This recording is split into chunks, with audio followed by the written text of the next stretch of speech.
Kaũntĩ-inĩ ya Nyeri, mambura ma Madaraka matafanĩtio kĩharo-inĩ gĩa cukuru wa mũthingi wa DEB Muslim. Ndereti ĩrĩa ĩgwĩte igũrũ ĩrĩ igũrũ rĩa ũteti wa gĩthurano.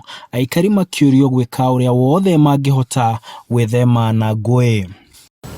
Tafadhali wasitumie hao vijana kuwapatia silaha, kuwapatia madawa ili wafuruge mikuta.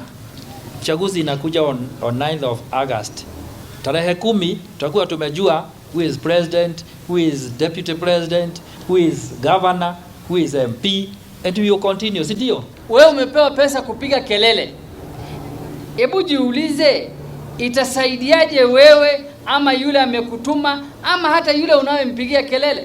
Kwa sababu hakuna mtu anayelazimisha mwingine kupiga kura. Kura ni siri yako.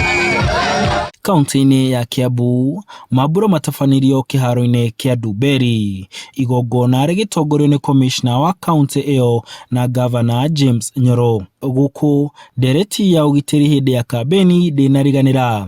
Governor akĩoya mweke ũyũ gũtarĩria maũndũ marĩa ahotete gũkinyanĩria ũtongoria-inĩ wake. Tuwe na kampeni ambazo ni za amani. Sisi kama security committee na viongozi wetu wa kisiasa tumekubaliana ya kwamba tunataka sherehe hizi za mwaka huu siwe na utofauti kabisa na wakati wa mbeleni, wakati watu ni vita ni nini. Hatutaki vitu kama hiyo. Hata kama tumefika wakati wa siasa, tuangalie mahali tumetoka. Hii miaka 10 tumekuwa nayo, kama tungekuwa na uongozi ambao tumekuwa nao miaka 2, tungekuwa tumeenda mbele. Kaũntĩ-inĩ ya Kirinyaga nakuo kĩharo-inĩ gĩa Kĩrũgũya, commissioner wa kaũntĩ ĩno Moses Ivuto niwe ũtongoretie mambura maya ma kĩbũrũri.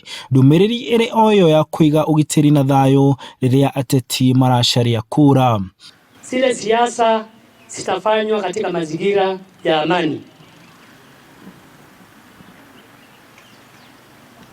Kwa sababu wewe kama unatafuta kura, nia yako ni ukuwe na wananchi wanakusikiza kama vile mnanisikiza hapa.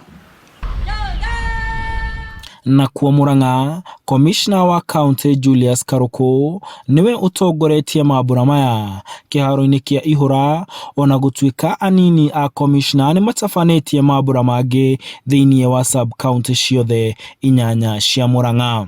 Wale wanaowania viti ya uongozi, wafuasi wako sasa wakipigana, tunawakamata na wewe pia tunakukamata. Tumekubaliana hivyo na kamati yangu. So please, we are going to have a meeting next week na wale wote ambao wanawania viti na pamoja na IEBC, kwa sababu sasa wamesign code of conduct. Handũ-inĩ ha Inooro TV, njĩtagwo Martin Munene.